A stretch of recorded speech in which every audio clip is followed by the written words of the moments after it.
Jadi untuk hari ini sebenarnya kita masih masuk ke materi minggu lalu, yaitu ERD ya. ERD itu kepanjangan dari Entity Relationship Diagram atau diagram yang menggambarkan hubungan antar entitas ya. Entitas itu apa? Ayo, ingat Induknya. induknya.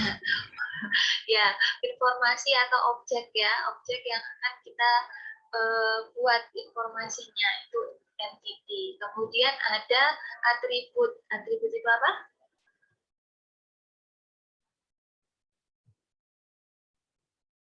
Ayo masih ikut nggak?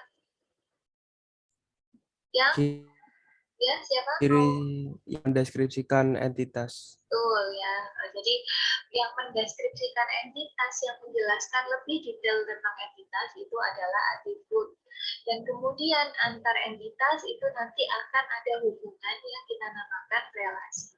Jadi saya ulang-ulang terus ya, karena memang ini apa dasar dari pemahaman. Jadi kalian harus sampai kalau ditanya ini sampai di luar kepala gitu sampai kapan.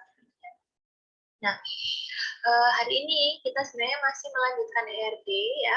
Jadi saya akan menjelaskan tentang beberapa jenis ERD yang salah satunya adalah ERD yang sudah kita buat di minggu lalu ya.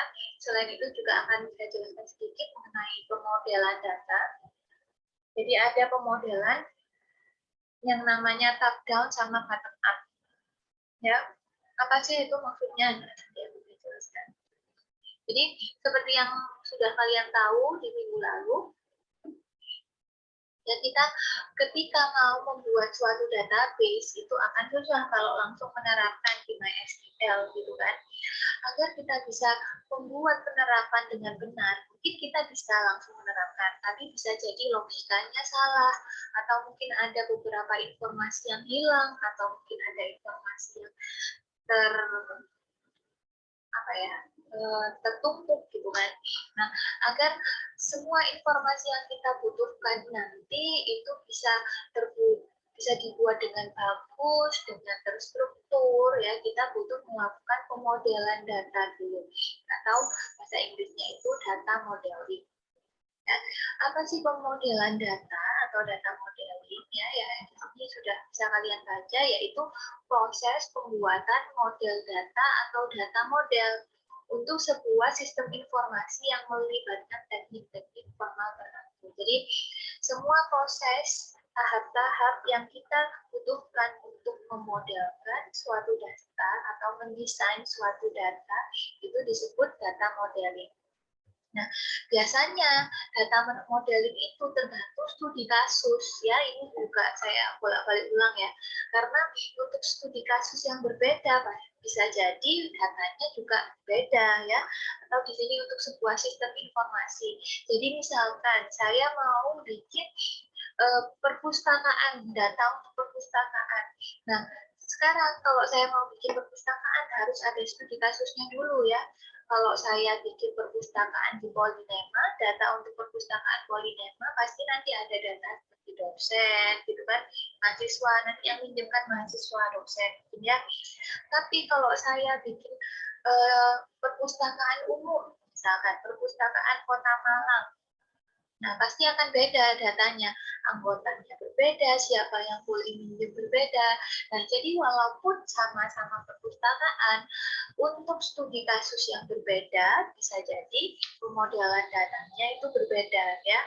Seperti itu. Jadi, kita harus menyesuaikan dengan proses bisnis dalam lingkup sistem informasi pada suatu organisasi. Ini ya, yang bisa kalian lihat di poin ketiga. Jadi memang harus menyesuaikan sistem informasi suatu organisasi. Walaupun sistem informasinya sama namanya. Misalnya sistem informasi akademik Polinema. Di Polinema itu ada D3, D4 ya.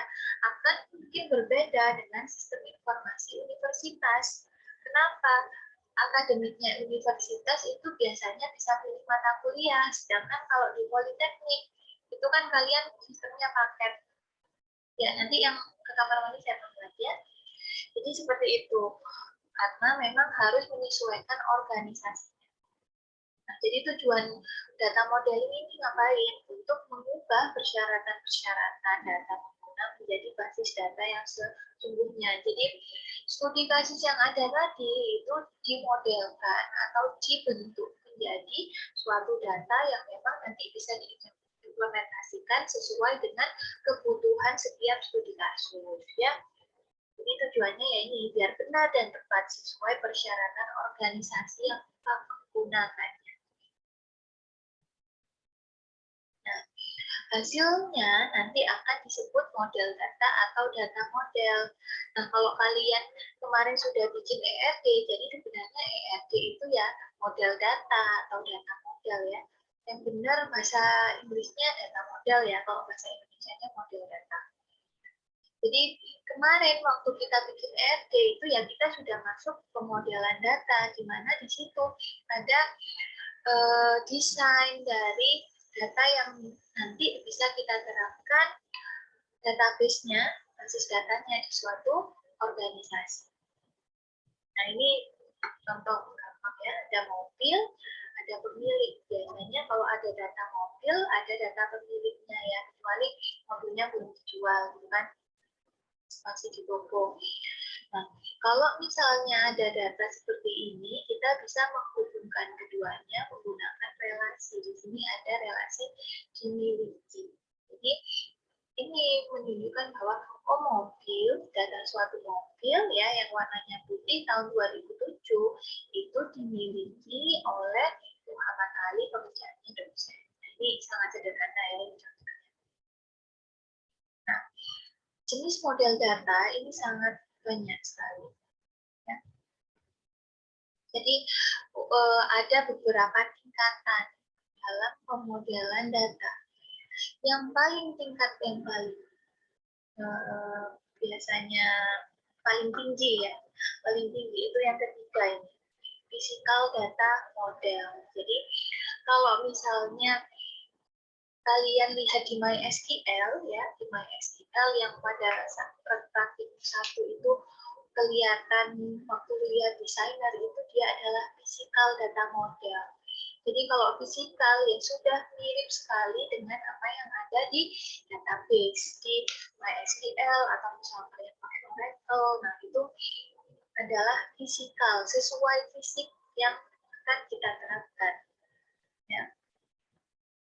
Yang biasanya kita bikin ya, yang pertama kita bikin sekarang adalah logical data model LDM ya, yang poin kedua ini. Nah, ini biasanya lebih detail mengenai entitas yang terlibat ya, ada atribut, ada hubungan. Jadi secara logikanya itu hubungannya seperti apa? Nah, ini adalah LDM. Ya. Kemudian sebenarnya yang konseptual ini sedikit di atasnya LDM ya. Jadi yang paling bawah itu yang pertama kita bikin itu biasanya logical dulu, secara logiknya, kemudian konseptual ya. Konseptual itu sebenarnya sudah mirip dengan fisikal, tetapi kita belum menggunakan istilah teknis. Nah, kalau yang fisikal itu kalau kalian lihat sudah ada yang namanya polarity gitu kan ya, primary key, ada relasi-relasinya gitu, ada apa namanya, ada tipe datanya dan lain-lain, jadi lebih atas lagi ya. Ini hanya ya kalau nanti saya akan lagi ya yang namanya. Oke, jadi ini adalah fase pemodelan data. Biasanya dari proses bisnis ya, dari proses bisnis yang ada, studi kasus kayak kalian baca di Jobsheet gitu kan, ada penjelasan tentang studi kasus. Nah, itu adalah analisa kebutuhannya. Dari analisa kebutuhan, kalian bisa ngelis dulu. Masih ingat yang di Jobsheet kedua kemarin, pertama kalau mau gambar ERD itu menentukan apa dulu? Entitas ya. Entitas. Habis entitas menentukan Atribut. Atribut, kemudian Hubungan.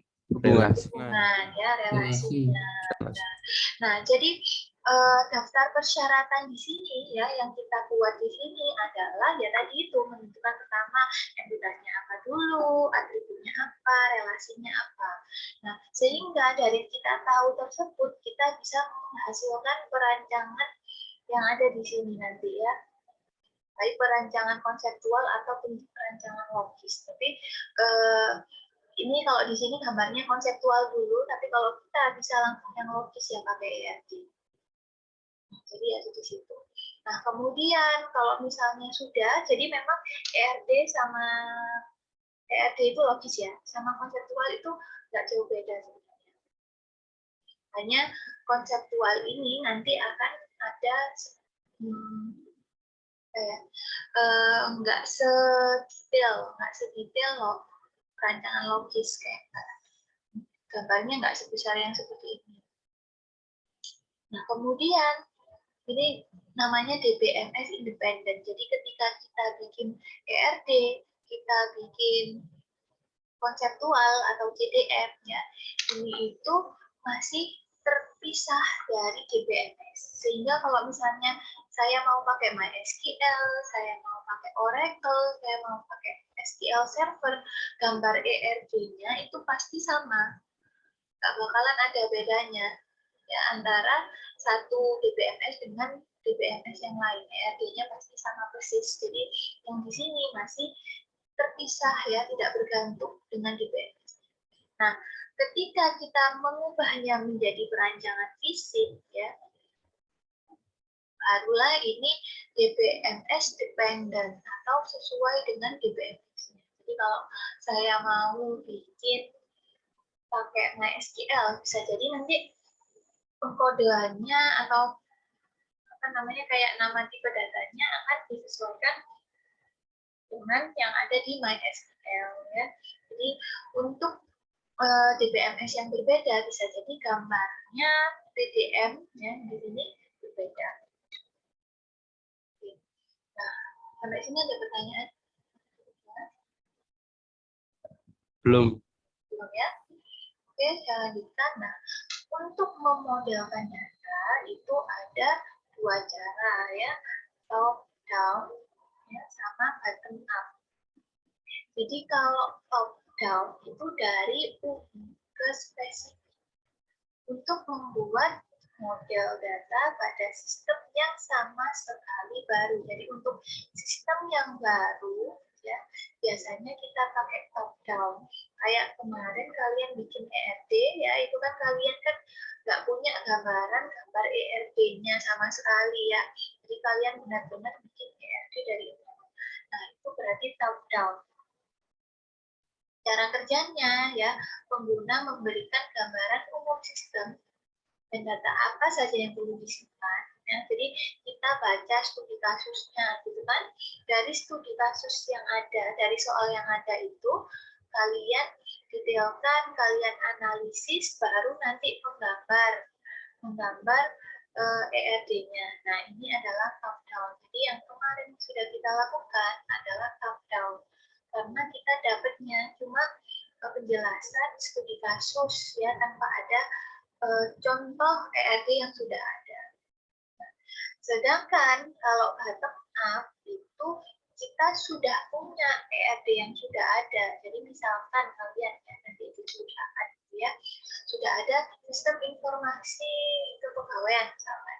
Nah, kalian sebagai orang IT disuruh memperbaiki dari sistem informasi kepegawaian ini gimana caranya biar lebih cepat misalnya, biar informasi yang dulu nggak ada sekarang ditambah.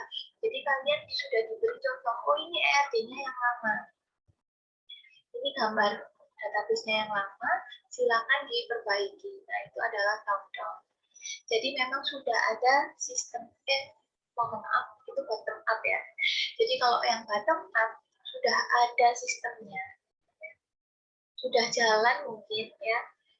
Nah, tetapi di situ nanti butuh ada perbaikan, butuh ada maintenance dan lain-lain sehingga akan diubah dari gambar ERD yang sebelumnya ada, ditambah sesuatu atau mungkin dikurangi sesuatu atau dimodifikasi lebih lanjut. Nah, jadi ada dua cara untuk mata kuliah kita ya, kita seringnya pasti pakai top down ya, karena memang kalian dikasih contoh ERD-nya, tapi kalian gambar dari nol berdasarkan penjelasan soal atau studi kasus yang ada. Ya, jadi ini contohnya ya, bottom up. Ini sudah ada. Nah, ini nama biasanya nanti kita bisa pakai normalisasi. Kalau top down ini yang kita bikin ya, ERD.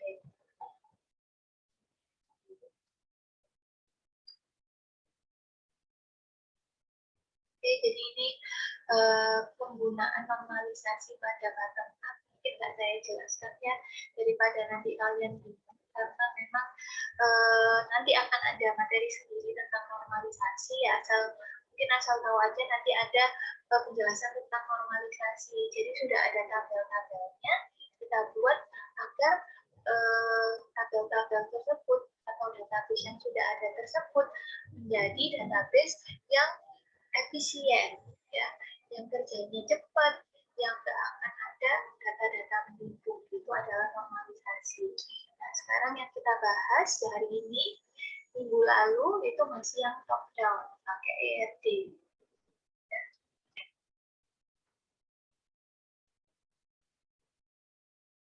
Sampai sini cukup jelas penjelasan tentang top down dan bottom up-nya. Ya, saya lanjutkan ya. Nah, lanjut sekarang variasi ERD. Jadi yang minggu lalu kita buat ya, itu adalah variasi ERD yang paling lama ya, ditemukan pada tahun 1970-an. Ya. Ini sudah 50 tahun yang lalu ya. Jadi orang 50 tahun yang lalu itu sudah merancang basis data, juga sudah bikin ERD.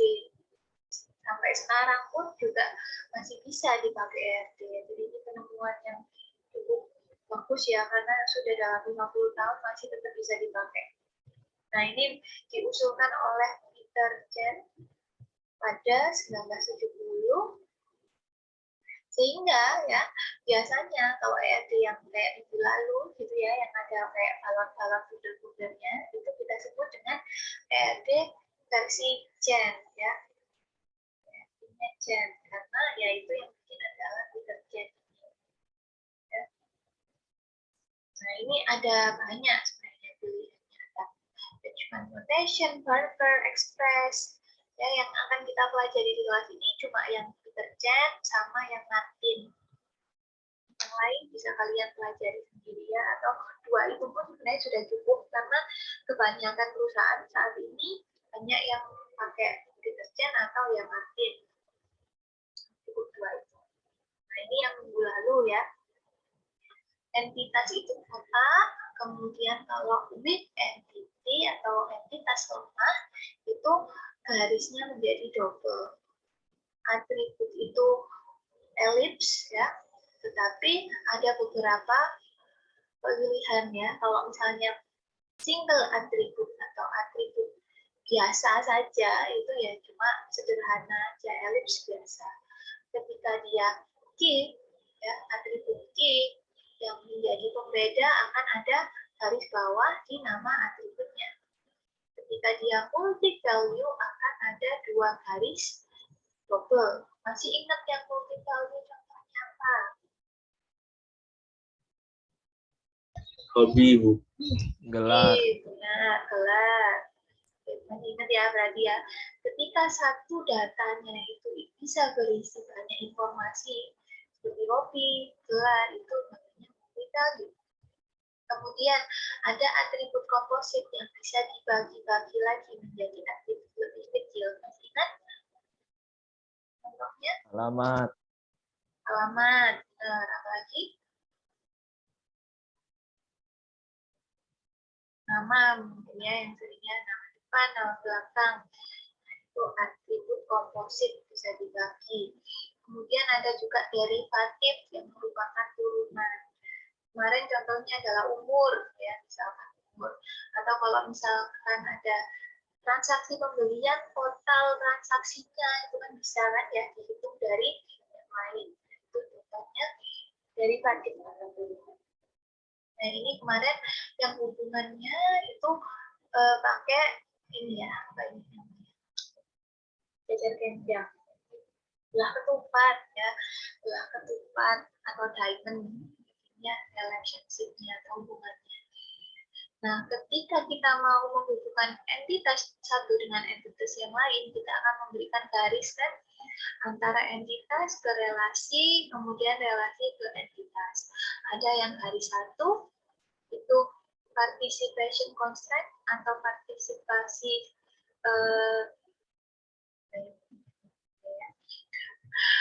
partisipasi sebagian, sama yang garis double itu partisipasi total. Tapi nanti akan saya ulang lagi ya, mungkin minggu lalu waktu kita bahas banyak ya. Oke, lanjut sekarang ini yang sudah kita pelajari minggu lalu, contohnya seperti ini. Di sini ada berapa entitas? Dua. Wah, apa saja? Karyawan. Karyawan dan tanggungan. Tanggungan. Karyawan dan tanggungan. Karyawan itu bentuknya kotak garis satu ya, segitiga garis satu. Kalau yang tanggungan itu ada dua, double. Nah ini kenapa ini tanggungan kok dua? Karena dia weak entity.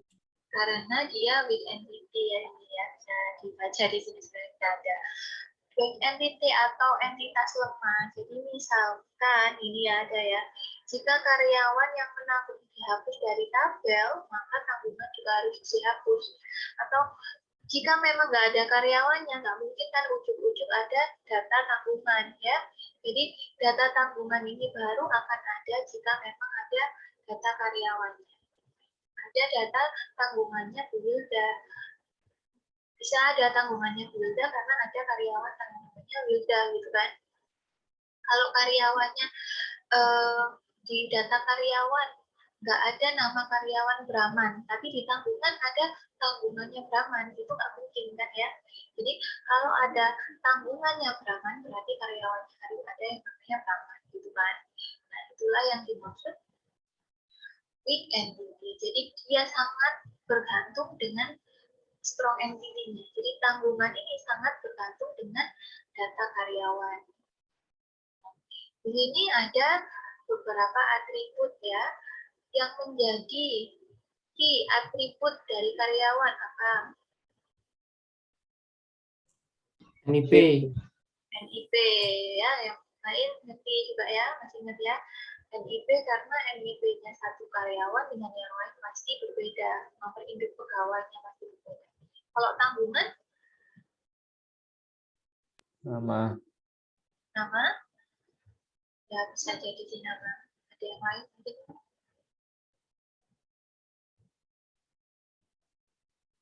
Mungkin bisa nomor induk apa? Kependudukan ya, NIK. Nah, jadi biasanya kan karyawan itu punya kartu keluarga. Kartu keluarganya kan pasti ada apa anggota keluarganya gitu kan. Anggota keluarga pasti punya NIK. Nah, itu juga bisa menjadi apa namanya? Key atribut. Kalau nama juga bisa sih, soalnya biasanya di satu keluarga namanya nggak mungkin ada yang kembar ya. Kemudian di sini ada relasi memiliki. Nah, di sini ya di tanggungan ini garisnya double. Kenapa? Yang tahu?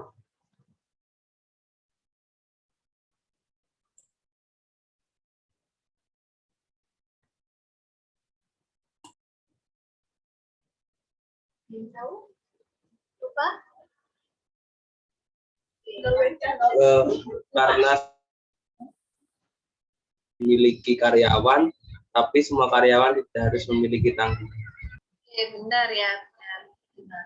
Jadi tanggungan itu pasti ada karyawannya, ya. Semua tanggungan itu pasti ada karyawan yang apa ya menaungi gitu kan. Jadi karena semua tanggungan itu pasti ada karyawan yang menaungi, nah, mungkin ada tanggungan mendadak ada gitu kan. Makanya di sini garisnya dua. Sedangkan karyawan sendiri mungkin kan ada karyawan belum nikah gitu kan, jadi dia nggak punya tanggungan. Makanya di sini di karyawannya itu garisnya 1 karena bisa jadi karyawan tidak memiliki. Nah, ini seperti ini harus banyak latihan ya. Nanti semakin sering latihan kalian juga pasti bisa. Kalau sekarang bingung, nggak apa-apa, kita baru minggu kedua belajar ERD. Dan pasti nanti setelah UTS akan lebih lancar. Oke, lanjut. Nah, ini variasi ERD yang lain. Jadi kalau yang tadi itu adalah yang Chen yang sudah kita pelajari minggu lalu. Nah, ada variasi yang lain itu adalah ERD namanya ERD versi Martin. Ini juga banyak sekali dipakai ya. Kebanyakan anak-anak kalau skripsi itu pakai ERD yang gambarnya seperti ini. Ini mirip sekali dengan JDM atau yang tadi di sebelumnya ya, JDM itu yang perancangan konseptual. Jadi bentuknya sangat mirip dengan perancangan konseptual. Nah, ada perbedaannya antara Martin dengan Chen. Jadi kalau Chen ini kayak lebih full gitu ya, karena setiap atributnya nanti dibuat balon-balon ini kan, dibuat elips-elips yang mengelilingi. Sedangkan untuk Martin ini lebih ringkas, jadi cukup kotak seperti ini ya, persegi 4, segi 4. Kemudian yang bagian atas ya adalah nama entitas, terus dikasih garis gitu kan. Bawah-bawahnya ini adalah nama atribut. Jadi nama atributnya akan ditulis di bawahnya. Jadi kelihatannya lebih ramping gitu kan daripada yang variasinya Chen. Nah, kemudian untuk relasinya juga dia akan seperti ini. Ya. Nah, kalau yang ini ya relasinya kan kalian nanti biasanya ngasih 1 atau N gitu ya, atau M gitu kan, kemarin M 1 gitu kan. Nah, kalau di sini dia gambarnya nggak pakai M1 gitu lagi ya, tapi seperti ini. Ada 1 itu digambarkan set ini ya. Kalau seperti ini, seperti apa ini? V gitu ya, tapi miring gitu, ini adalah lebih dari 1 atau banyak. Nah, bisa jadi 0 ya, itu bundar seperti ini, elips. Jadi nanti akan seperti ini, exactly 1 seperti ini, 0 or 1, more than 1, 0 or 0, 1 or more. Itu ada 1 or more. Nah, sebenarnya dia menggabungkan antara partisipasi, dan di sini kan ada garis 2 sama ada huruf gitu kan ya. Kalau kalian masih ingat, di sini ada huruf atau angka 1 sama M, atau mungkin M sama M gitu kan. Terus di sini ada garis 1 partisipasi sebagian, ada 2 partisipasi total.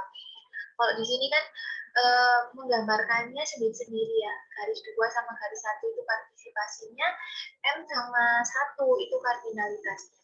Ketika ke Martin, itu dijadikan 1.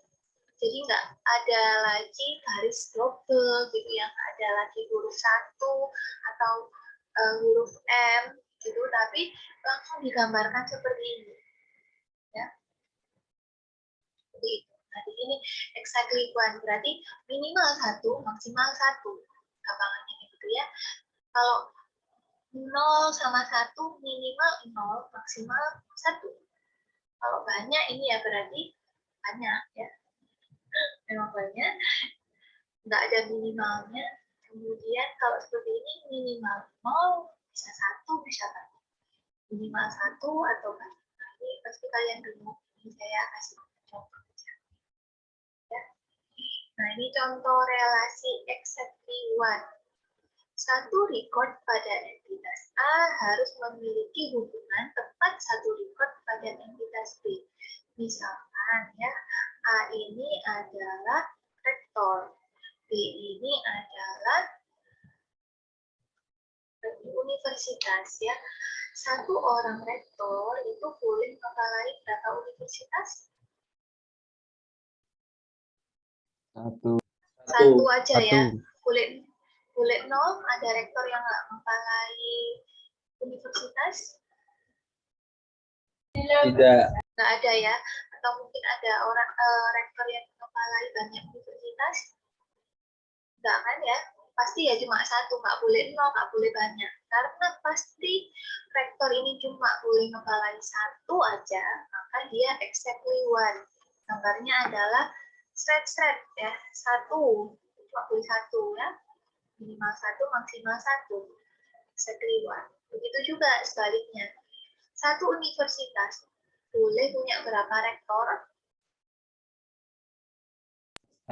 Satu aja ya, nggak boleh 0 ya, karena nggak mungkin ada universitas yang punya rektor, nggak boleh juga banyak, karena pasti satu juga, maka garisnya juga seperti ini, exactly one. Jadi seperti ini ya, ada nama ini rektornya ya, dia cuma boleh kepalai ya satu universitas aja. Ini contohnya 0 or 1 ya, kalau 0 or 1 kalian lihat yang sebelah kanannya ya. Satu record pada entitas A boleh memiliki hubungan dengan lebih dari satu record pada entitas B atau tidak sama sekali. Jadi kalau 0 or 1 minimal 0 ya, maksimal 1. Ya, minimal 0, maksimal 1. Nah, ini jadi satu orang PNS ya hanya menikah satu kali atau belum menikah sama sekali. Contohnya PNS ya, ada orang PNS. PNS itu punya suami atau istri berapa? Boleh punya istri 0, boleh punya pasangan 0? Boleh. Boleh ya, kalau belum menikah kan pasti 0 ya. Kemudian boleh punya pasangan banyak? Tidak. Nggak boleh ya, jadi kalau PNS itu, nanti kalau kalian jadi PNS ya, terutama yang laki-laki nggak boleh poligami ya, karena aturannya PNS itu nggak boleh punya istri lebih dari satu. Nah, jadi pasti bolehnya ya maksimal satu, gitu kan. Nah, sehingga di sini hubungannya adalah 0 or 1. PNS boleh punya pasangan minimal 0, maksimal 1. Ya. Minimal 0, 0-nya digambar dulu, ya. Maksimal 1. Oke, nyambung ya. Nah, sedangkan pasangannya ini istri atau suaminya itu mempunyai pasangan berapa PNS? 1 pasti ya. 1 exactly 1. Kenapa kok nggak 0 atau 1? Ada yang tahu?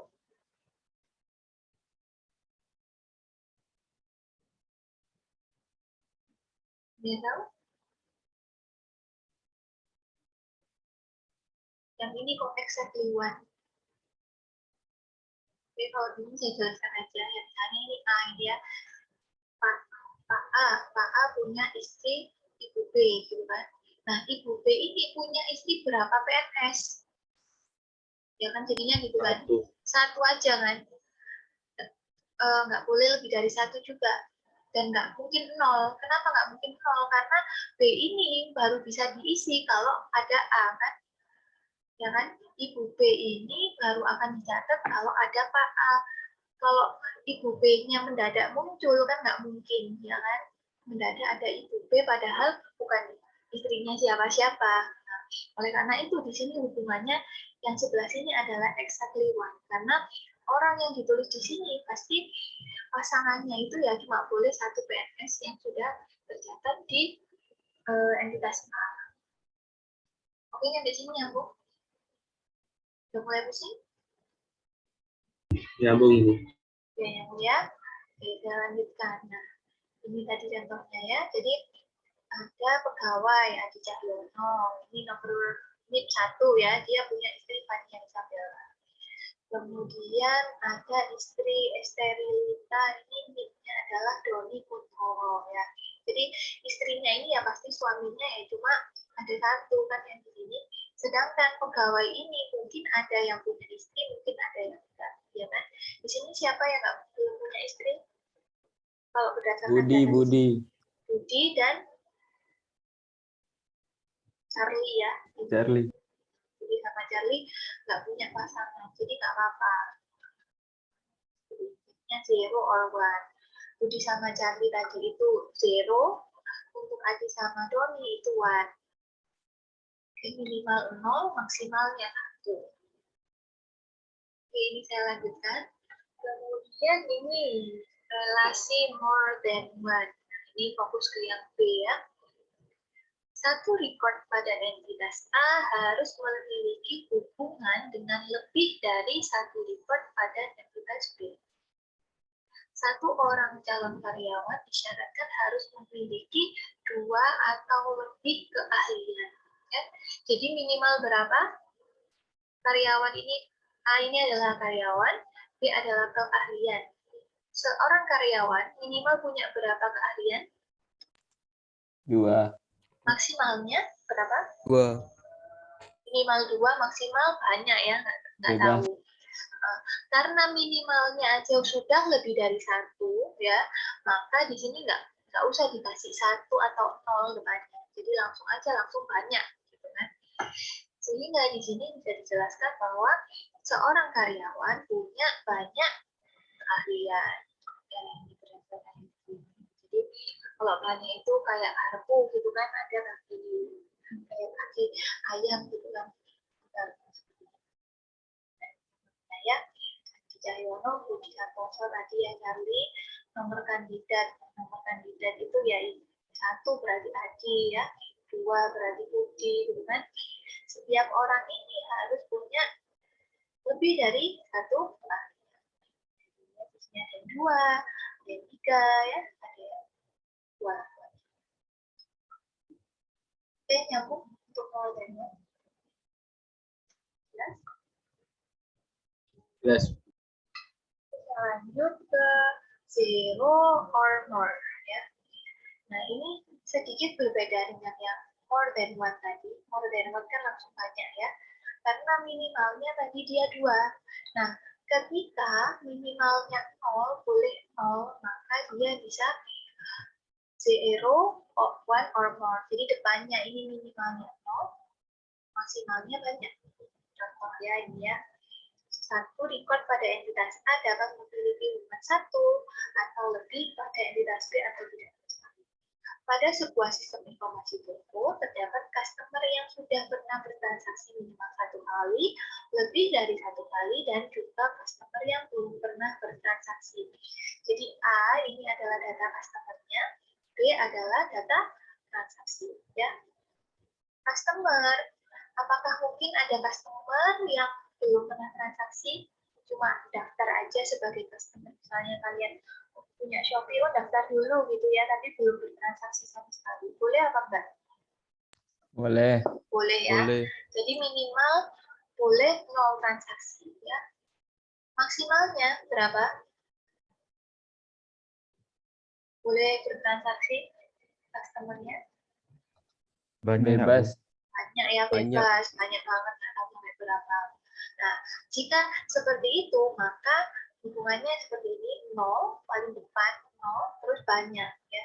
Sebenarnya one-nya ini juga nggak usah dibaca juga nggak apa-apa. Yang penting minimal 0, maksimal banyak. Ya. Boleh 1 juga kan yang pasti ya, karena di antara 0 sama banyak kan ada 1. Jadi kalau contohnya seperti ini, transaksinya boleh 0, boleh banyak. Dia bisa menjadi relasi 0, 1, or more. Sedangkan untuk setiap transaksi itu dilakukan oleh berapa customer? Ya, B ini kan tadi transaksi A customer. Untuk satu transaksi itu dilakukan oleh berapa customer? 1. 1 ya. Bisa banyak untuk satu transaksi yang melakukan? Tidak. Nggak bisa. Tidak. Boleh 0. Mungkin ada transaksi mendadak ada tanpa ada customer-nya. Tidak bisa. Tidak juga Tidak. ya, karena pasti 1. Maka yang sebelah sini pakai yang exactly one tadi. Exactly one, garis satunya ada 2. Oke, bisa dipahami ya? Ya, Adi ini nomor 1 ya, pernah beli. Yang nomor 3, Charlie ini pernah beli 2 kali. Yang Budi pernah beli sekali, sedangkan Doni di sini belum pernah beli. Nggak apa-apa ya, karena dia mungkin daftar dulu tapi belum sempat scrolling untuk transaksi. Nah, ini variasi yang terakhir ya adalah one or more. Jadi minimal satu ya, maksimal banyak. Jadi gampangnya kalau kalian mau gambar itu kalian nggak tulis dulu minimalnya berapa, maksimalnya berapa. Itu udah gampang ya. Kalau minimalnya 0 berarti bagian depannya itu bundar. Kalau minimalnya 1 ya berarti step gitu kan. Kalau maksimalnya itu juga sama aja. Kalau maksimalnya 1 ya berarti set ya, jadi exactly one. Kalau banyak ya seperti ini. Oke, nah ini contohnya satu atau banyak. Setiap dosen harus mengajar minimal 1 mata kuliah. Tidak boleh tidak mengajar sama sekali, tetapi boleh mengajar lebih dari 1 ya. Jadi kayak di Polinema ya, semua dosen kan harus mengajar. Boleh ngajar, apakah ada dosen yang tidak mengajar mata kuliah sama sekali? Tidak. Nggak ada ya. Minimal berapa berarti? 1. Minimal 1. Maksimalnya? Banyak. Banyak ya. Oleh karena itu tadi A ini dosen ya, B ini berarti mata kuliah ya. A mengajar minimal 1 mata kuliah, maksimalnya banyak. Maka one or more. Oke? Seperti itu. Nah, jadi sebenarnya mirip-mirip. Ini lebih ringkas sih kalau daripada yang Jen, ya, karena kita nggak butuh memikirkan partisipasi total, gitu kan, kardinalitas ini jadi satu di sini. Dengan menentukan minimal berapa, maksimal berapa. Kalau saya sih biasanya itu. Dan di sini juga relasinya nanti nggak usah digambar. Kalau yang Jen kan ada ininya ya, diamondnya ini kan. Nah, kalau yang di sini biasanya nanti relasinya bisa kalian tulis di garisnya. Jadi di tengah-tengah garis ini misalnya memiliki gitu kan, atau mengepalai, nah langsung di garisnya. Nggak usah dibuat untuk tertentu. Ini adalah nah, ini contohnya ya. Ini banyak sekali ini. Ini ERD warehouse. Ini sudah cukup ribet ya. Ada ada customer ya, kayak kalian lihat di bawah ini ada customer.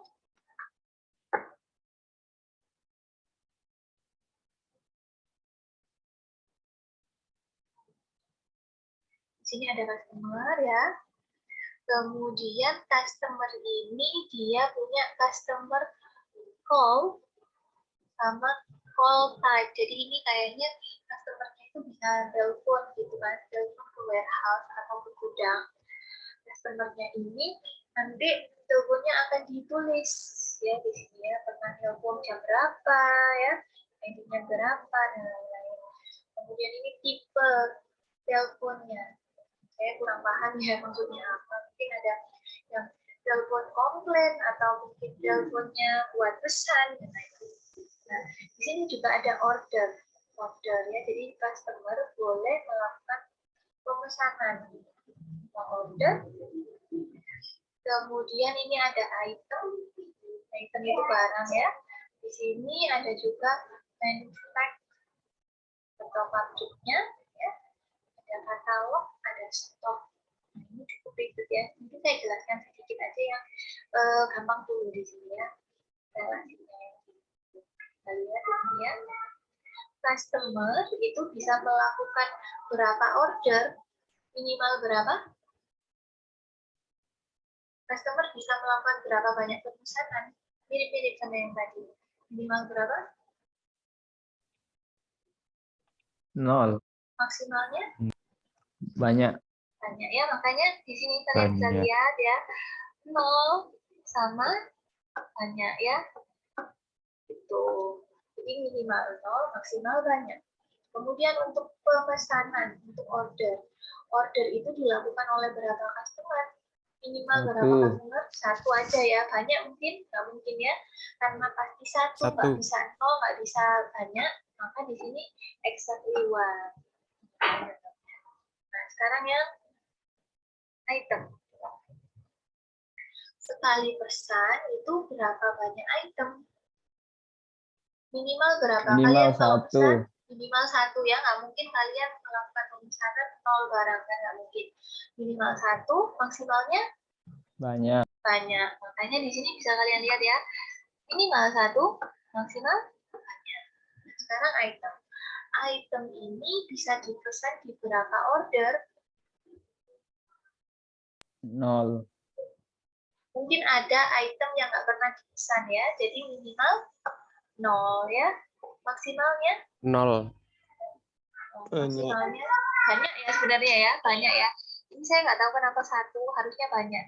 Jadi ada item 1. yang mungkin nggak pernah dipesan sama sekali, atau ada juga item yang banyak dipesan, gitu kan? Oke, sampai sini nyambung dengan contoh. Oke ya. Nah, ini sekarang yang gampang lagi, sebelah sini aja ya. Satu customer bisa melakukan telepon kan ke gudang. Berapa banyak minimal telepon yang bisa dilakukan dia? 0. 0 ya, sama kayak order tadi. Mungkin juga ada customer yang nggak pernah telepon. Jadi minimalnya 0, maksimalnya Banyak. Nah, jadi makanya di Banyak. sini 0 atau maksimalnya banyak ya. Nah, untuk satu telepon itu berapa customer yang melakukan? 1. Satu ya, pasti Satu. satu ya, nggak mungkin 0, nggak mungkin banyak. Nah, di sini seperti itu. Nah, oke, di sini. Ini aja ya contohnya ya. Selain saya ini kurang paham soalnya maksudnya apa. Tapi kalau dari ERD Martin sudah bisa dipahami gimana cara menentukan relasinya. Bisa? Gampangan Martin apa aja? Sama susahnya. Martin. Martin ya, kayaknya lebih ringkas ya kalau Martin ya. Ini juga nama atributnya langsung ditulis di bawahnya. Ya, jadi dia lebih ringkas. Oke, ini. Nah, untuk menggambar ERD ya nggak mungkin kita manual terus kan pakai kertas gitu kan, nggak mungkin ya sampai nanti udah semester mau skripsi gitu. Nah, jadi kita pakai tools ya, tools yang akan membantu untuk penggambaran ERD. Nah, di sini biasanya toolsnya itu disebut CASE, Computer Aided Software Engineering. Jadi apa ya ini artinya ya? Teknik software engineering gitu ya, yang membantu dalam penggambaran penggunaan komputer lah, intinya pokoknya aplikasi komputer yang membantu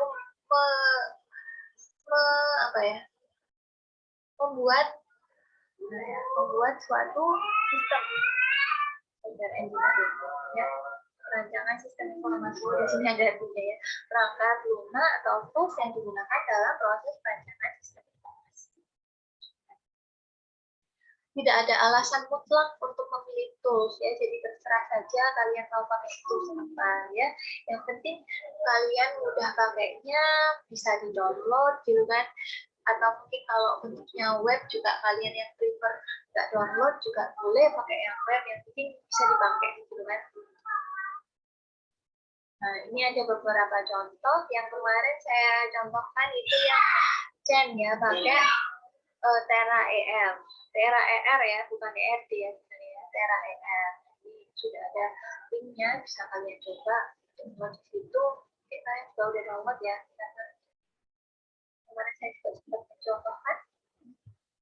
Nah, untuk yang Chen ini ada beberapa pilihan, ada free, ya ini juga free, jadi bentuknya web, nggak usah download. Kemudian ada e-draw, ini komersial ya, sebenarnya bayar, tapi mungkin ada beberapa yang ngasih apa biasanya sih cici gitu kan, biar bisa buka. Nah, tapi kalau memang ada yang free, lebih baik ya pakai yang free ya, daripada harus pakai yang komersial. Kecuali memang kalian sudah punya aplikasinya dari awal. Nah, kemudian kalau yang Martin Ya, ini ada lucid chart, kemudian start UML IRD extension sama ERD plus sama IDRAW. Nah, pakai yang mana? Kalau yang mau open source sih yang ini ya, start UML IRD extension. Saya belum download juga. Oke, ini saya tunjukkan aja ya sekalian sama kelas 2 ya. Ya, ada pertanyaan? Nggak ada? Nah, jadi ini tadi saya juga sempat mau download ya, nah ini Star UML. Saya contohkan aja cara pakainya. Nah, ini karena di yang praktikum hari ini sama materinya ya, kalau kalian lihat oh ini kayak PPT yang tadi dijelaskan ya memang ya. Nah, cuma di sini nanti kalian bikin ERD menggunakan Xtool. Nah, ini contohnya pakai Tera ER ya, jadi kalian install Tera ER seperti yang sudah saya contohkan minggu lalu. Nah, kalau yang di bawah ini ya, nanti kalian membuat ada yang disuruh pakai ERD Martin ya. Nah, ini harus kalau bisa ya yang open source kan, biar nggak ini nggak hack gitu kan. Oh ya, ini saya oke.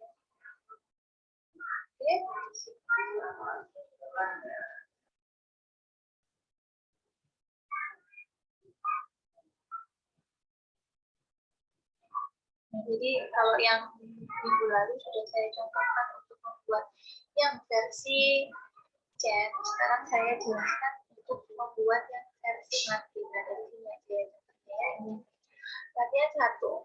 Dalam sebuah koperasi simpan pinjam di Amerika, koperasi di Amerika ya, terdapat sistem yang dibuat untuk menyimpan data customer dan loan. Ya, loan ini pinjaman ya. Customer adalah orang yang meminjam uang, sedangkan loan adalah pinjamannya. Pada customer terdapat beberapa atribut, yaitu ID, name, street, address, city. Sedangkan pada loan dicatatlah nomor pinjaman atau loan number beserta amount atau total pinjamannya. Nah, ini kalau chain ya nanti akan bentuknya seperti ini. Ada customer, entitasnya customer, ada loan. Sebenarnya di sini ada sedikit yang kurang sih menurut saya. Kalau yang loan ini entitasnya lemah atau kuat? Pinjaman entitas lemah apa kuat ya? Kuat, Bu. Kuat. Ada yang lain? Ada pendapat lain? Kuat semua? Ya. Jadi mungkin ini terlihat dari sudut pandangnya ya. Kalau menurut saya sih sebenarnya loan ini lemah. Kenapa? Karena kalau misalkan nggak ada customer, ya nggak akan ada yang bisa melakukan pinjaman, ya kan? Nah, jadi pinjaman atau loan ini sebenarnya bisa digambar sebagai entitas lemah juga. Cuma ini di kunci jawabannya mungkin dia nggak menggambar sampai jauh dari sana ya. Kemudian di sini juga nggak ada one to many-nya. Coba kalian perhatikan, harusnya gimana?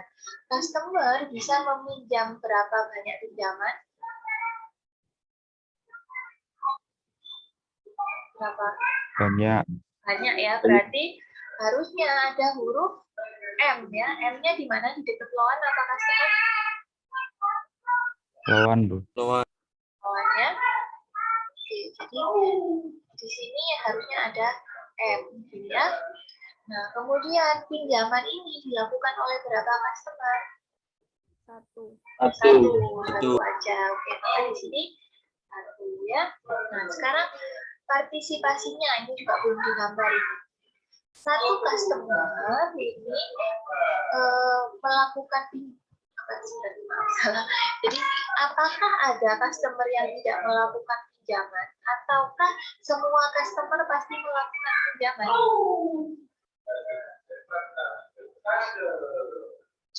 Gimana ya? Kalau di KPR gitu, di koperasi simpan pinjam, bingung. Tidak semua. Kira-kira tidak semua ya. Nah, jadi nggak semua ya. Jadi mungkin aja ada yang cuma pengen nyimpan uang aja, tapi nggak minjem ya. Oleh karena itu di sini garisnya satu apa double? Oh, maaf ya, teman Satu. saya berisik. Satu, benar.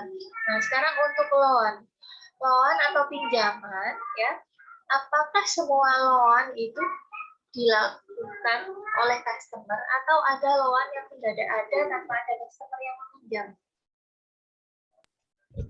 Harus dilakukan customer. Harus dilakukan customer ya. Jadi semua loan yang ada di sini pasti yang meminjam itu ya customer. Oleh karena itu garisnya di sini satu apa double? Double. Double ya. Jadi nanti Double. harusnya seperti ini ya gambarnya ya. Ini gambar yang menurut saya lebih lengkap. Jadi harusnya seperti ini. Nah, oke, ini sekarang akan kita gambar versi matinnya.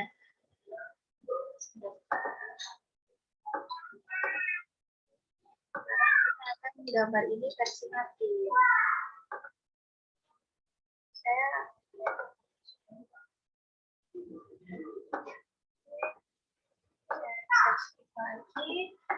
Ini ya, ini jadi star URL-nya keluar seperti ini.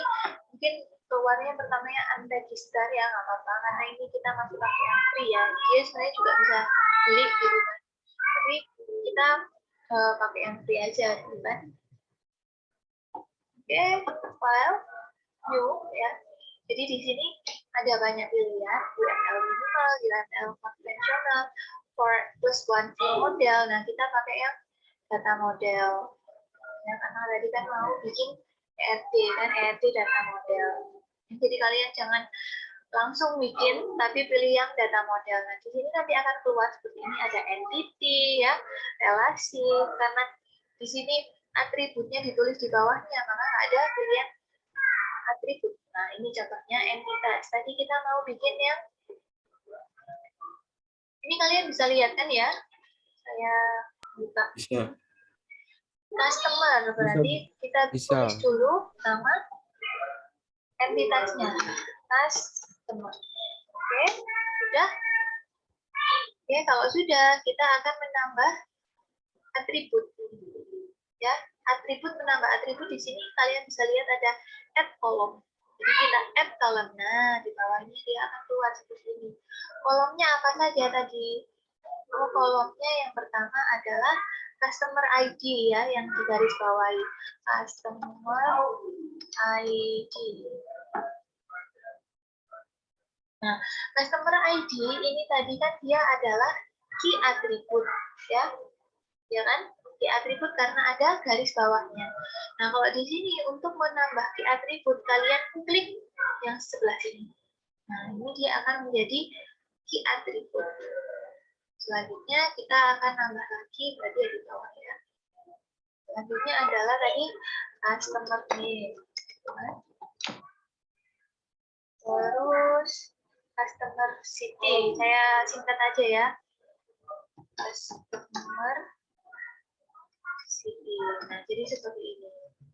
Oke, kalau sudah akan menjadi seperti ini. Kemudian kita mau bikin satu lagi adalah loan. Oke, kita tambahkan kolomnya atau atributnya ada loan number sama amount. Jadi loan number, dia tadi atribut kunci atau bukan? Iya. Ya, jadi kita klik sini ya. Selanjutnya klik. Selanjutnya kita tambah lagi tadi amount atau jumlah berapa pinjamannya. Nah, seperti ini. Nah, baru kita akan memberikan relasi, ya. Relasinya bagaimana? Nah, jadi seperti ini. Customer itu melakukan pinjaman. Minimal berapa pinjaman?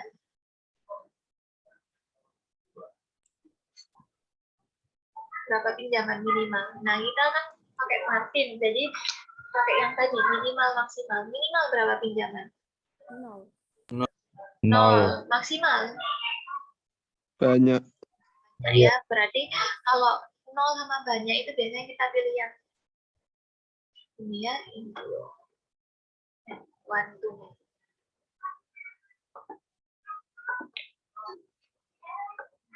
Ya, bisa kalian klik di sini ya, minimal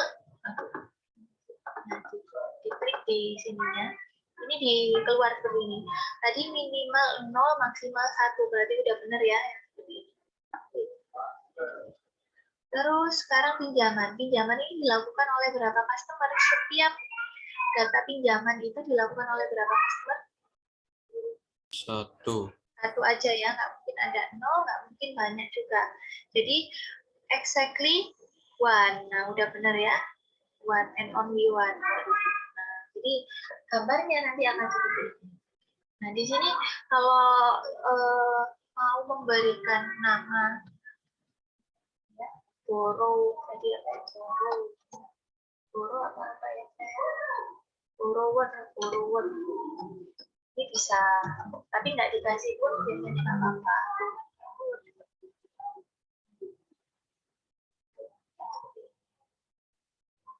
Jadi caranya membuat versi mati adalah seperti ini. Ya, sampai sini sudah bisa dimengerti ya. Nanti soalnya disuruh bikin ini ya. Udah tahu kan cara bikinnya? Nah, kalau sudah nanti bisa sama kayak ERD kemarin kalian ekspor gitu kan, jadi image atau apa biar bisa dimasukkan ke job sheet. Gitu ya. Ya baik Bu.